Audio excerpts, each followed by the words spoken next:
Buenas, mi nombre es Adalis Ferreras del Grupo 9 y le estaré hablando sobre radioprotección y manejo seguro.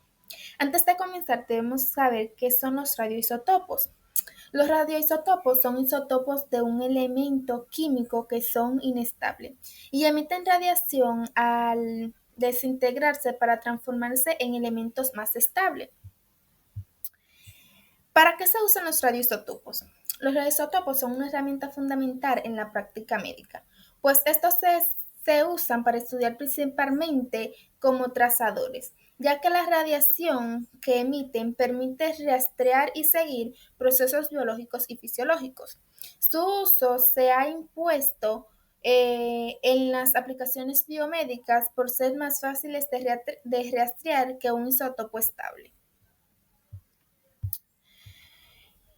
Radioprotección y manejo seguro. La radioprotección es un conjunto de normas, prácticas y protocolos o procedimientos destinados para minimizar la exposición y radiación ionizante, protegiendo tanto a los trabajadores como al público y al medio ambiente. En la radioprotección o protección de isótopos o radiación hay tres principios fundamentales. Estos son justificación. Ninguna práctica que implique exposición a la radiación debe realizarse si no aporta un beneficio neto. Es decir, que si no hay algo que realmente sea necesario exponerse, eh, si no es necesario exponerse, no se debe hacer. Optimización, optimización. Las dosis deben mantenerse tan bajas como responsablemente sea posible. Es decir, que si es necesario ir a un lugar donde haya radiación, lo más recomendable es que sea por un momento corto, es decir, que no sea, la radiación sea mínima. Y está la limitación de dosis.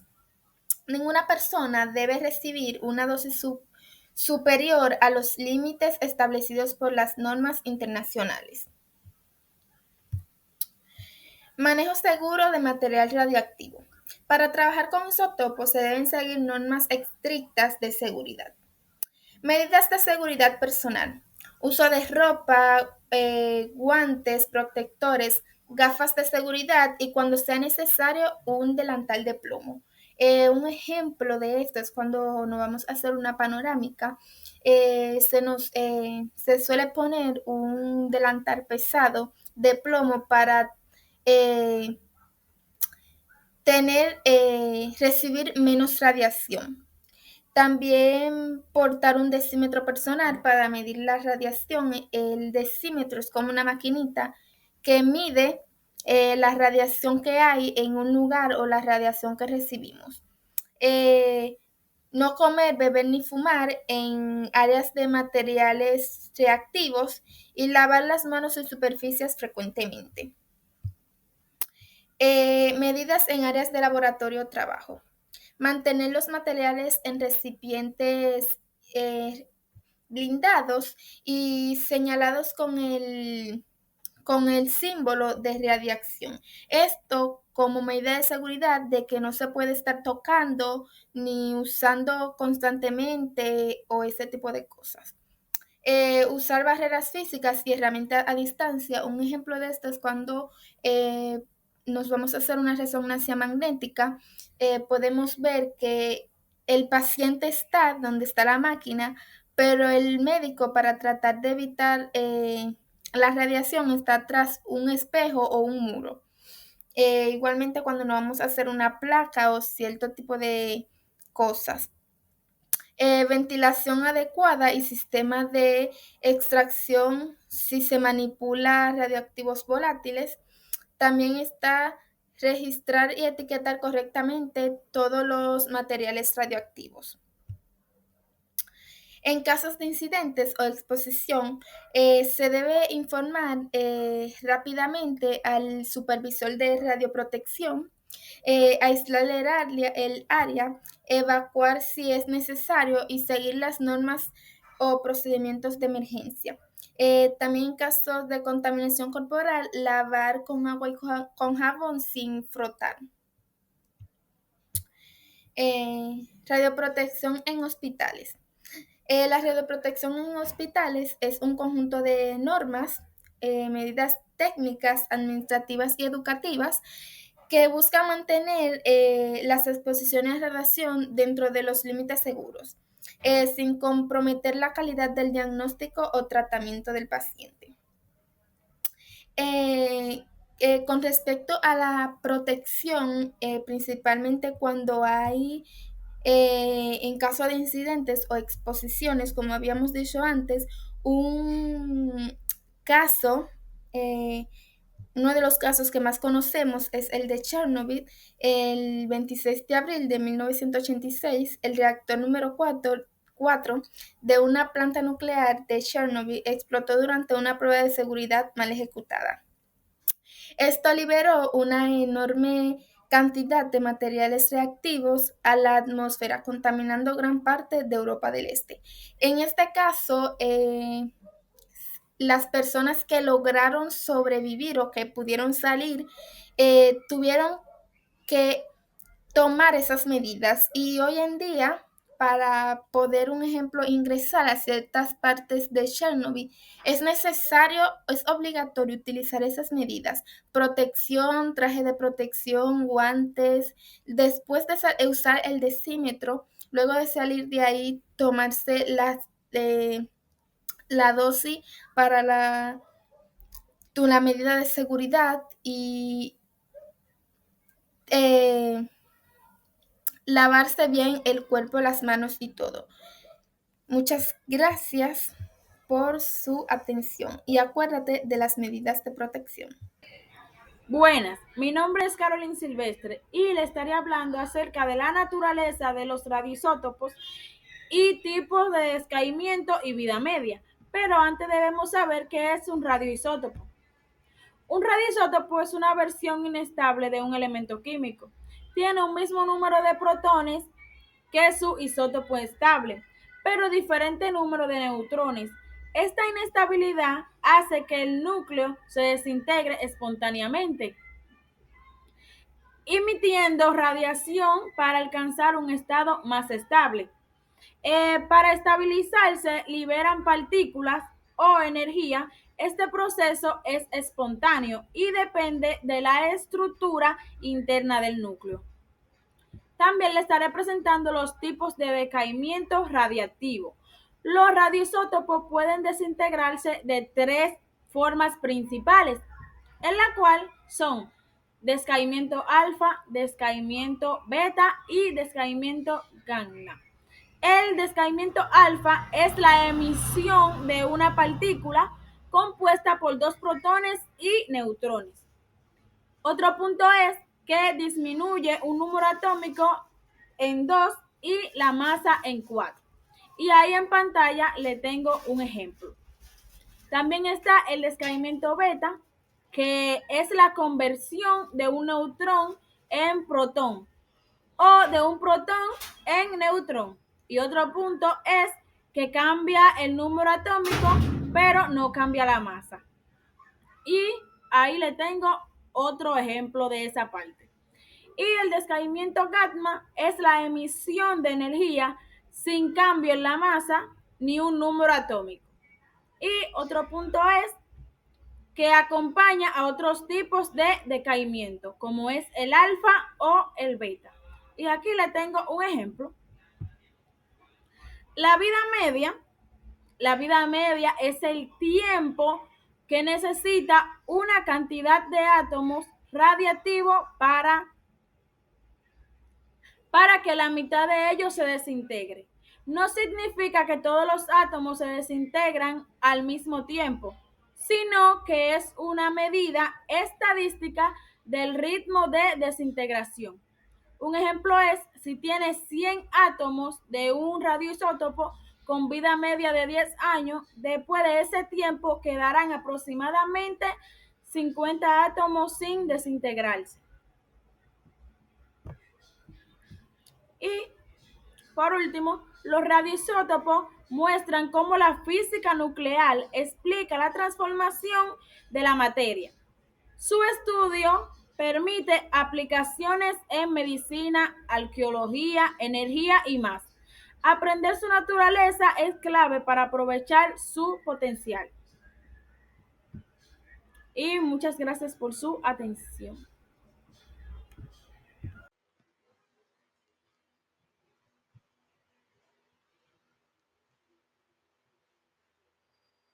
Buenas tardes, mi nombre es Jairis Reyes Ogando y integrante del grupo número 9 y le estaré hablando sobre los detectores de radiación. Como sabemos, la radiación no se puede ver, sentir o oler, pero puede ser cuantificada. Para ello es necesario valerse de un dispositivo por medio del cual sea posible detectar la cantidad de radiación presente en algún lugar o material. Los detectores de radiación son dispositivos para medir la presencia y la intensidad de radiación ionizante, como la radiación alfa, beta, gamma y los rayos X. Estos detectores desempeñan un papel crucial en diversos campos, como la medicina, la industria nuclear, la investigación científica y la seguridad. Antecedentes. Los dispositivos para detectar radiaciones ionizantes existían desde épocas bastante tempranas. El fenómeno de la termoluminiscencia se describió por primera vez en el siglo XVII y la fotografía nació a comienzos del siglo XIX. Sin embargo, transcurrieron muchos años antes de que en 1895 Wilhelm Conrad Röntgen y en 1896 Beckel abriesen las puertas de acceso a este campo científico absolutamente nuevo.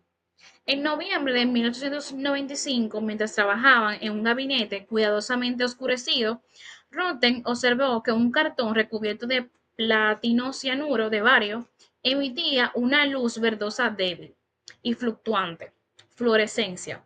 Cada vez que se producían descargas eléctricas en un tubo, Heathford Crooks, situado cerca de la pantalla, el tubo se hallaba completamente tapado por una cubierta negra opaca a toda luz visible. Roten verificó que en el tubo se originaba un nuevo tipo de radiación que era invisible, porque se revelaba su existencia al incidir sobre la pantalla luminescente. Posteriormente, Roten llevó a cabo numerosos y meticulosos experimentos en torno a esta radiación que denominó rayos X. Su primer avance importante lo obtuvo al sustituir la pantalla fluorescente por una placa fotográfica. Esta era sensible a los rayos X, por lo tanto brindaba un medio para la obtención de fotografías con dichos rayos. En el 22 de diciembre de 1895, Roten hizo la primera fotografía con rayos X para uso médico. Muestra la mano de su mujer y marca el nacimiento de la radiografía. A partir de entonces se utilizaron principalmente placas fotográficas en los estudios de rayos X.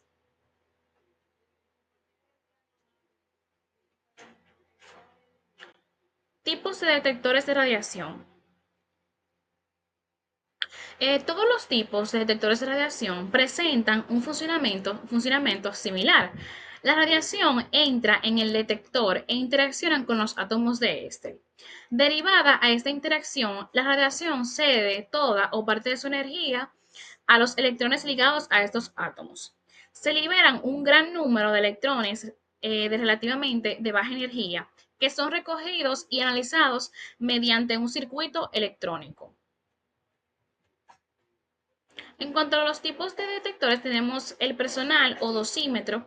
Es un detector de radiación de iones producida generalmente por los equipos utilizados en los labores de radiodiagnóstico o otras fuentes radiactivas. El objetivo principal del dosímetro personal es medir los niveles de radiación que reciben los técnicos que operan los equipos y los pacientes durante los minutos que están expuestos a este riesgo. La dosimetría personal se debe efectuar a toda persona por cualquier razón que esté expuesta a una fuente radiactiva, sea abierta o sellada. de tal manera que el dosímetro personal es un elemento de protección radiológica. El dosímetro personal se puede clasificar de acuerdo con su tamaño y su forma de la siguiente manera. Pluma, por su forma y tamaño. La lectura se hace por medio de un indicador que se mueve en una escala de una pequeña pantalla LED. Película indica los niveles de radiación cuando una película se ennegrece con diferentes campos de filtro. Termoluminiscencia, en algunos cristales los rayos X o gamma producen microcambios que se evidencian en una luz perceptible. Y digitales que utilizan para el registro para la dosimetría oficial. Utilizan sensores electrónicos para medir los niveles de radiación y presenta la información en una pantalla digital. Tenemos los contadores de Higger-Muller. Son los más utilizados, eficaces para detectar partículas alfa, beta y rayos gamma. Contienen un tubo lleno de gas, generalmente argón o xenón, a baja presión, con un alambre central cargado eléctricamente y un cilindro externo. Cuando una partícula ionizante entra en el tubo, ioniza los átomos del gas, creando una corriente eléctrica que se detecta y se amplifica para producir un clic audible o una señal eléctrica. A este tipo de detectores pertenecen los modelos de lector. Tenemos los detectores de centelleo. Utilizan materiales cristalinos o líquidos orgánicos que emiten luz, centelleo, cuando son bombardeados por partículas ionizantes. Un fotomultiplicador convierte esta luz en una señal eléctrica amplificada que se registra. Estos detectores son sensibles a una variedad de partículas y son comúnmente utilizados en medicina nuclear e investigación científica.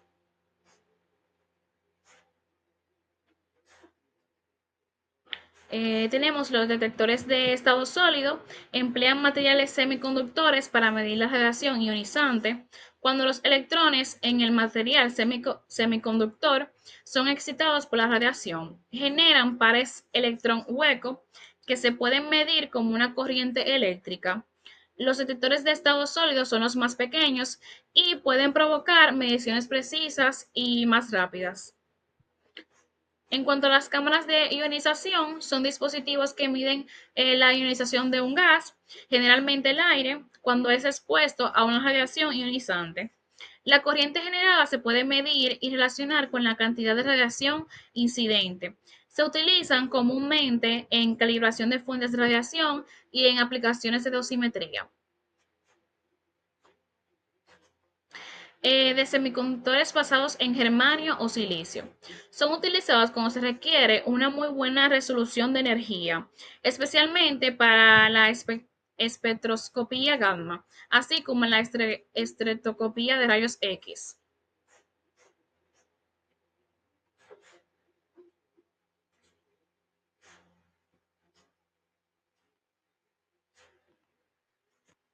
En la espectroscopía gamma se prefiere el germanio debido a que su número atómico es mucho más alto que el silicio y que aumenta la probabilidad de interacción con los rayos gamma. Funcionan a muy baja temperatura, aproximadamente unos 90 grados centígrados, y están formados por dos partes, un termo y una cápsula en el vacío. ¿Qué es la radiación de fondo?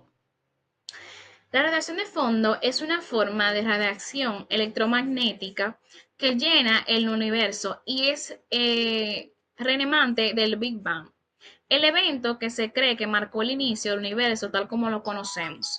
Esta radiación es uno de los principales pilares de la teoría del Big Bang.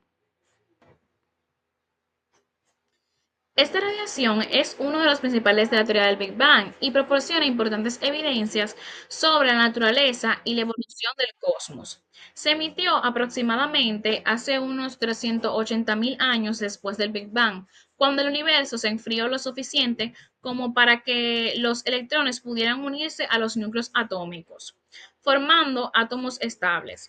Antes de ese punto, el universo estaba tan caliente y denso que los electrones y protones estaban libres y formaban un plasma caliente y opaco que impedía que la luz viajara libremente. A medida que el universo se enfrió y se expandió, este plasma se enfrió y se volvió transparente, permitiendo que la luz se propagara. La radiación de fondo es la luz residual que quedó de ese momento y actualmente se presenta como un fondo de microondas en todas las direcciones del cielo.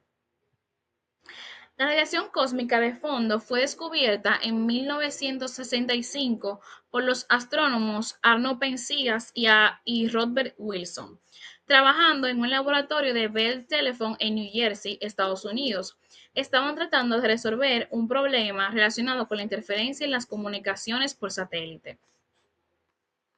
Descubrieron que un ruido de fondo constante que no se podía eliminar independientemente de cómo ajustaran su equipo.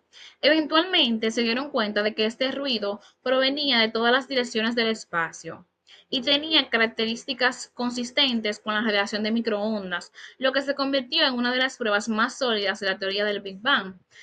Por este descubrimiento, Penzias y Wilson recibieron el Premio Nobel de la Física en 1978. Ahora, ¿por qué es tan importante la radiación de fondo? La radiación de fondo muestra cómo era el universo cuando tenía solo 380.000 años, su temperatura media, sus pequeñas irregularidades que más tarde formaron galaxias, información sobre la composición del universo, materia, energía oscura, su edad, su tasa de expansión y su evolución. ¿Cómo afecta la radiación de fondo a las mediciones del universo?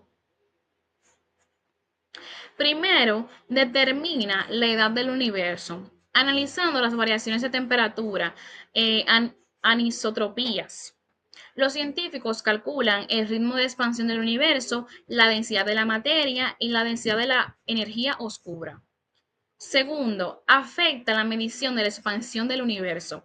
Las ondulaciones de la radiación de fondo sirven como una regla cósmica para medir distancia. Se usan oscilaciones acústicas bariónicas y permiten saber qué tan rápido se expande el universo. Tercero, influyen en la medición de la composición del universo. La radiación de fondo permite calcular cuánta materia normal existe, cuánta materia oscura, cuánta energía oscura y cuánta radiación primitiva. Cuarto, afecta la medición de movimiento de las galaxias y de la Tierra. El dipolo de la radiación de fondo muestra que la Tierra y la Vía Láctea están moviéndose a 370 kilómetros respecto de la radiación de fondo. Este movimiento debe restarse al analizar los datos astronómicos, porque afectan mapas del cielo, velocidad de las galaxias y medición de corrimientos al rojo. Quinto, permite medir la curvatura del universo. Sexto, afecta mediciones de la gravedad y la formación de estructuras. Pequeñas diferencias en la temperatura de la radiación de fondo indican zonas donde había más densidad que formaron galaxias y zonas menos densas que se expandieron más. Buenos días, soy Melissa Santiago, estudiante de la asignatura de Biofísica, integrante del grupo 9 y voy a estar hablando sobre la desintegración radiactiva. ¿Qué es la desintegración radiactiva? Llamamos desintegración radiactiva a la transformación espontánea de un núcleo inestable a otro. El núcleo inestable se le conoce como núcleo padre y el resultado de la desintegración de ese núcleo se le llama núcleo hijo. El núcleo hijo puede ser estable o puede desintegrarse. El núcleo hijo se encuentra mucho más cerca de la banda de estabilidad que el núcleo padre, y de acuerdo a la posición que esté en la banda de estabilidad puede ser indicador de qué tipo de desintegración sufrir. Existen tres tipos principales de desintegración radiactiva.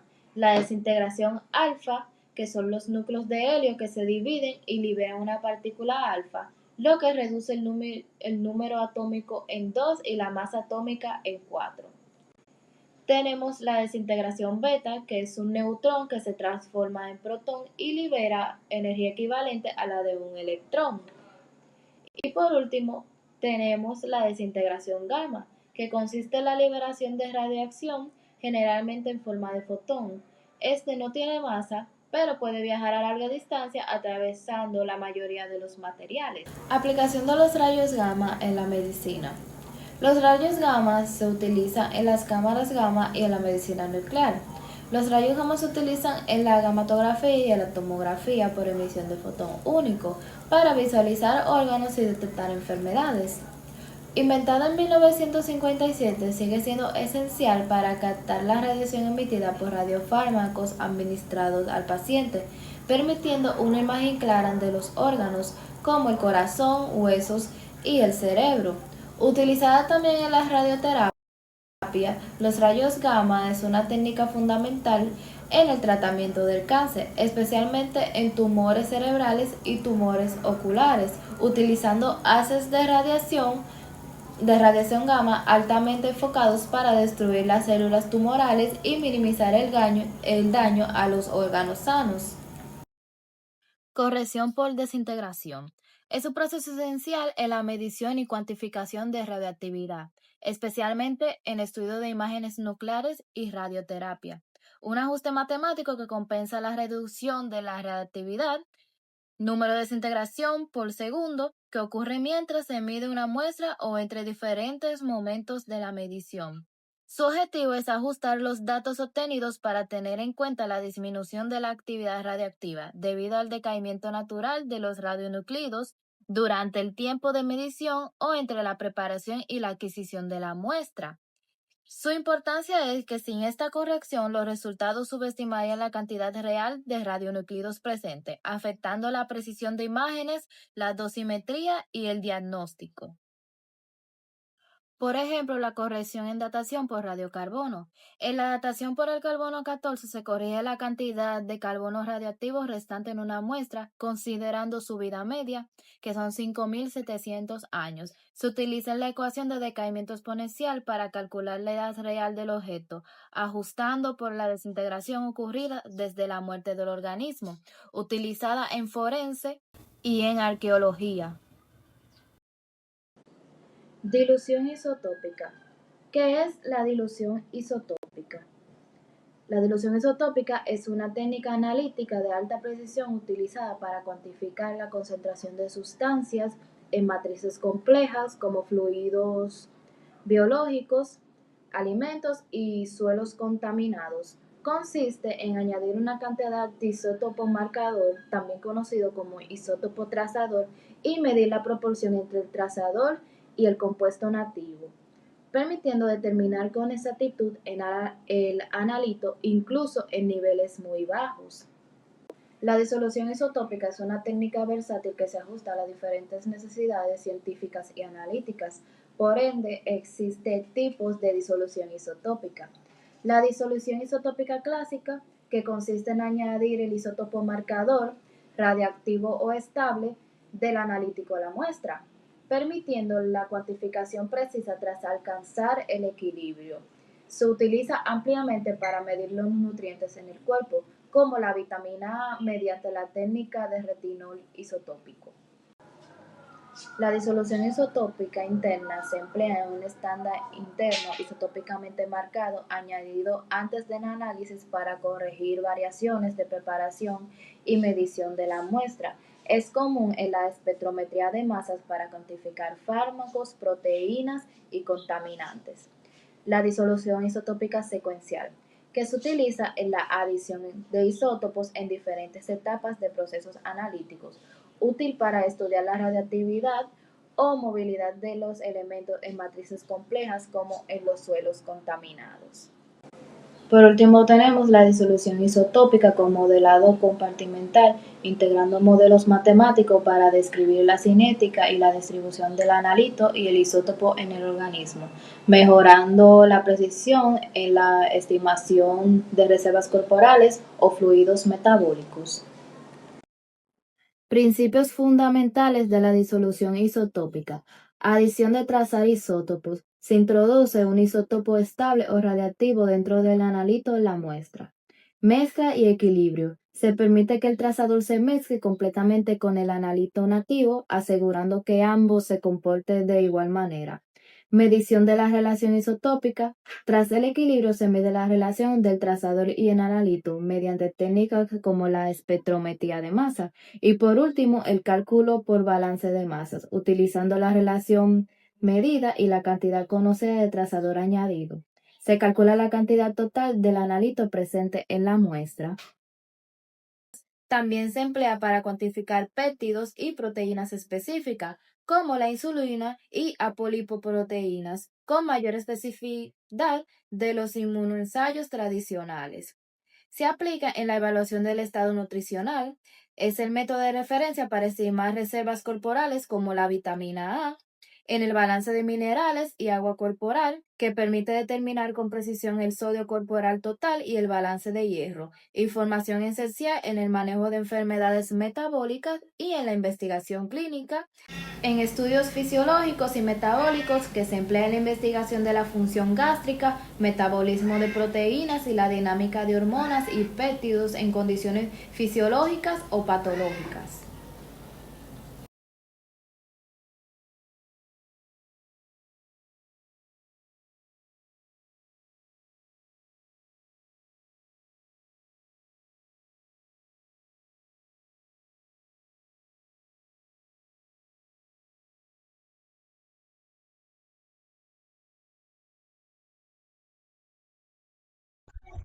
Hola, buenas noches. Mi nombre es Sharon Ramírez y hoy les voy a hablar sobre los fundamentos de sustancias marcadas o, mejor dicho, trazadores.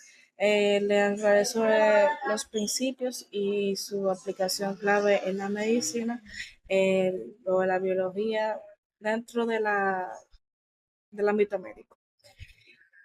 Antes de empezar, les voy a decir una breve definición de qué son los trazadores.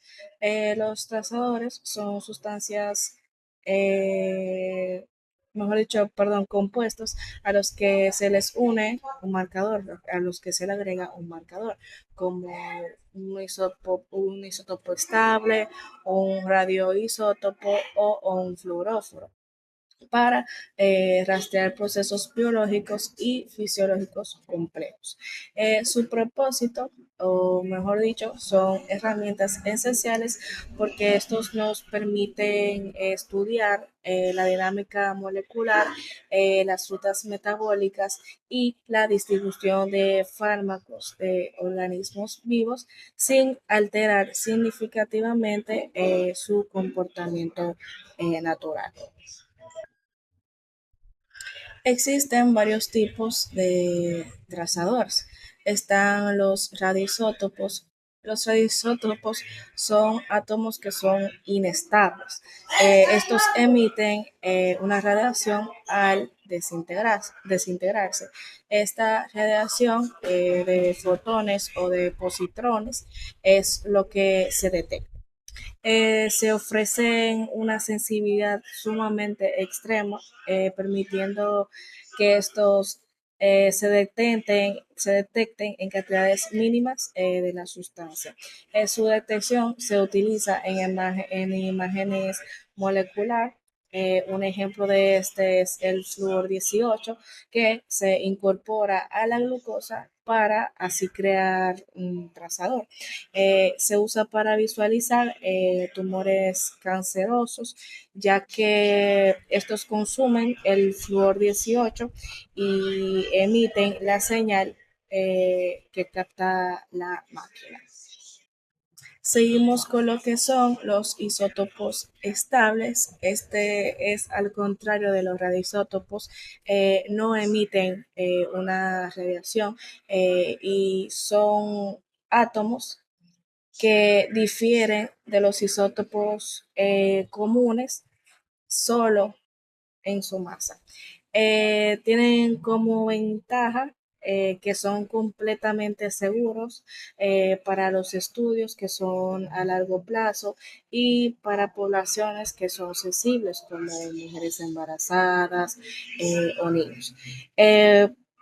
Su detección se mide su diferencia eh, de masa utilizando lo que es la espectrometría de masas. Un ejemplo de este es el carbono 13 o el nitrógeno 15, que estos se usan para marcar aminoácidos y estudiar la tasa de síntesis de proteínas durante semanas o incluso meses en estudios metabólicos.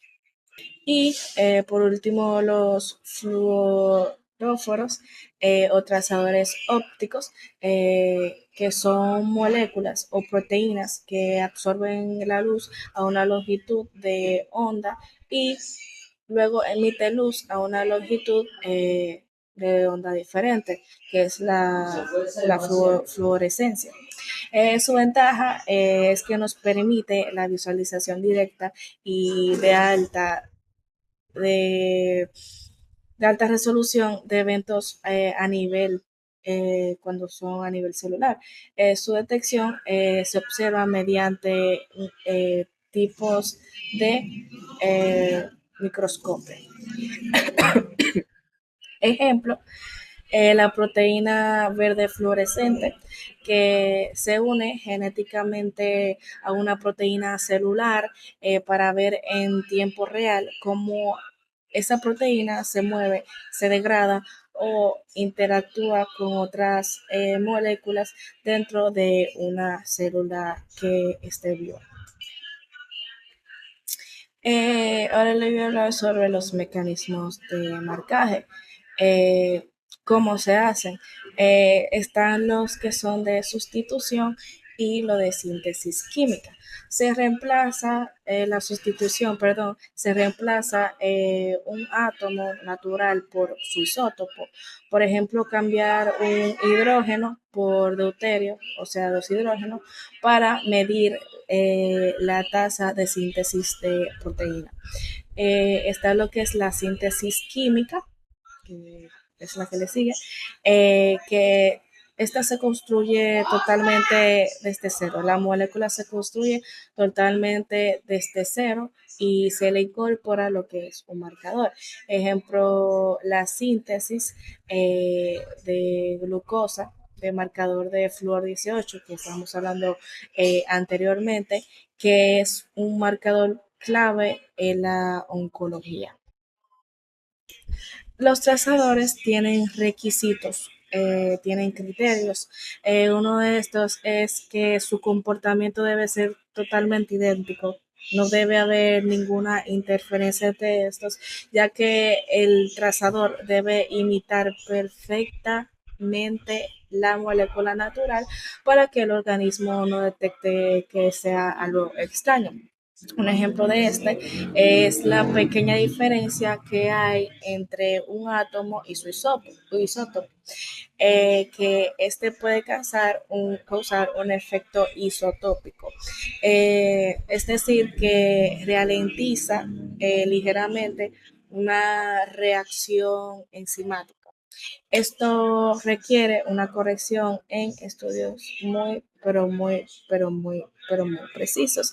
Está lo que es la vida media apropiada, que es la que le sigue, que es la que dice el tiempo del marcador, o sea, el tiempo en el que el marcador permanece activo, que debe ser el justo para el estudio. Se usan radioisótopos con una vida media corta, de aproximadamente 6 horas, para obtener la imagen y luego de ser eliminada de forma segura y minimizando la forma de la radiación. Ahora vamos a hablar sobre los usos en biología y en la medicina de estos trazadores. Los trazadores son sumamente indispensables en lo que es la investigación y el diagnóstico. Eh, Aquí podemos ver los estudios metabólicos. Los estudios metabólicos son los que nos permiten cuantificar la velocidad de las rutas bioquímicas en condiciones normales o ya sea en una condición en el que el paciente tenga una enfermedad.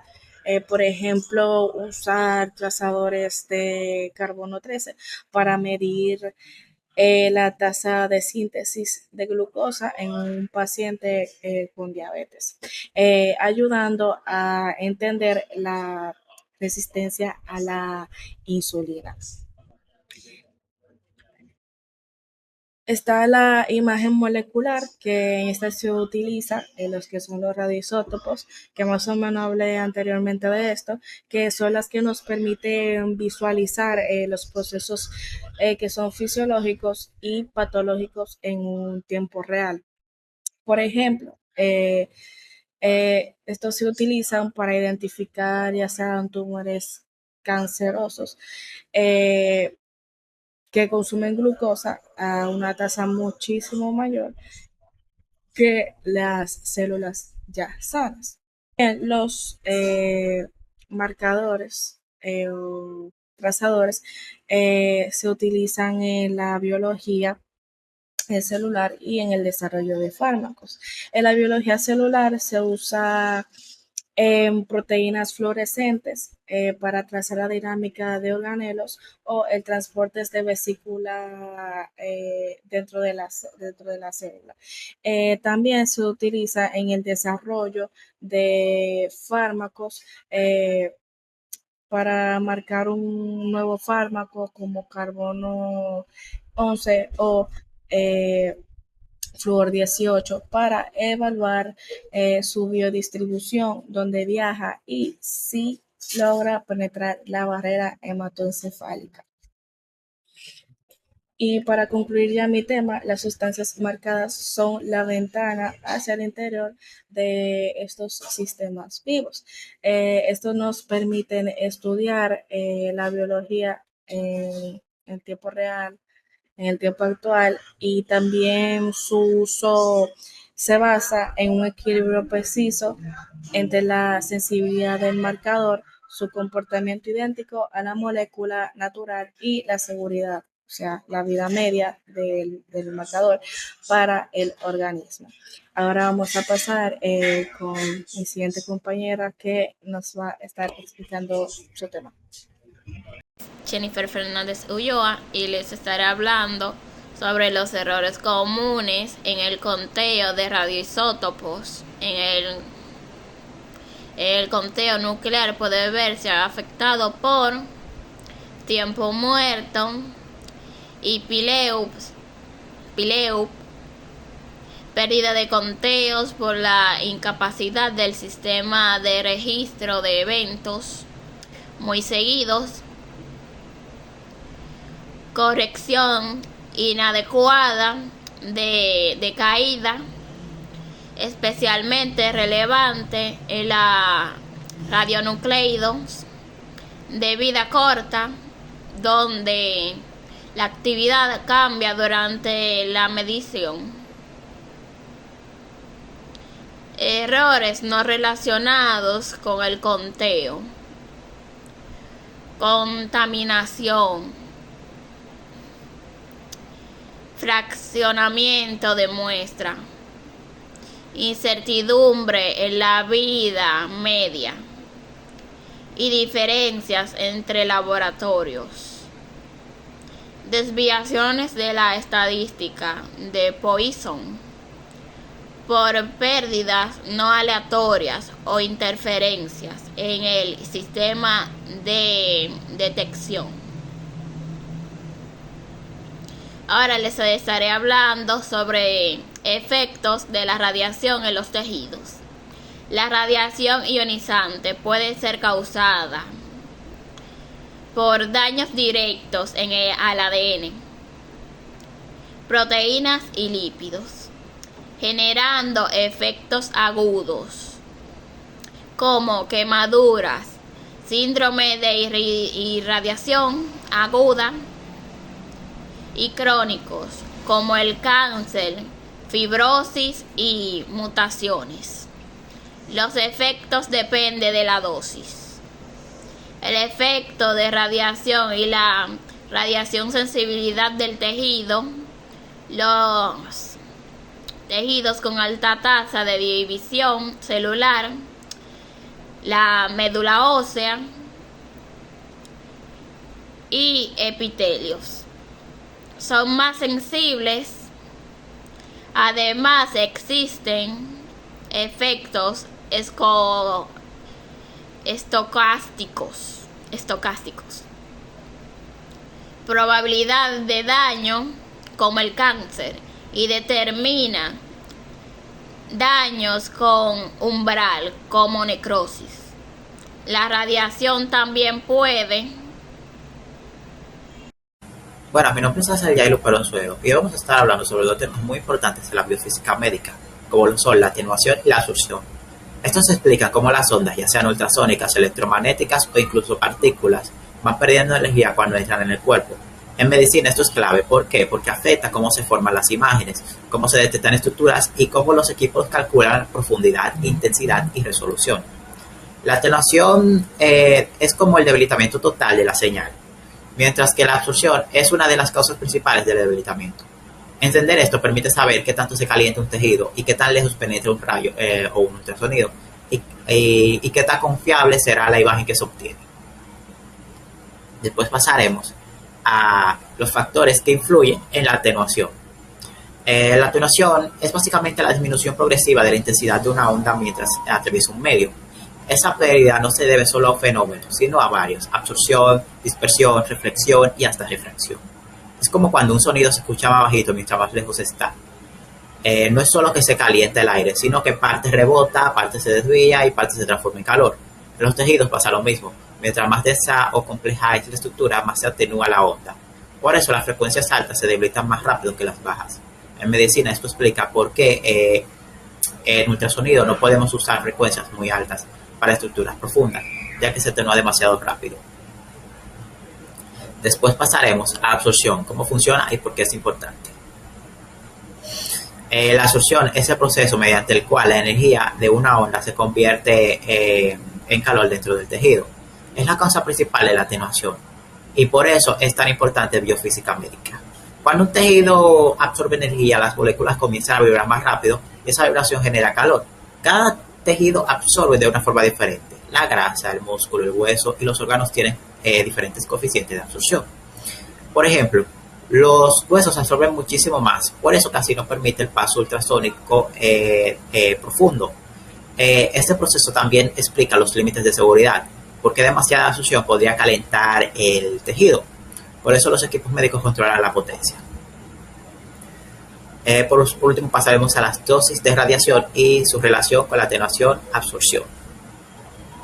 Para cerrar, la diferencia principal es que la atenuación es la pérdida total de energía de la onda conforme avanza, mientras que la absorción es solo una parte de esa pérdida.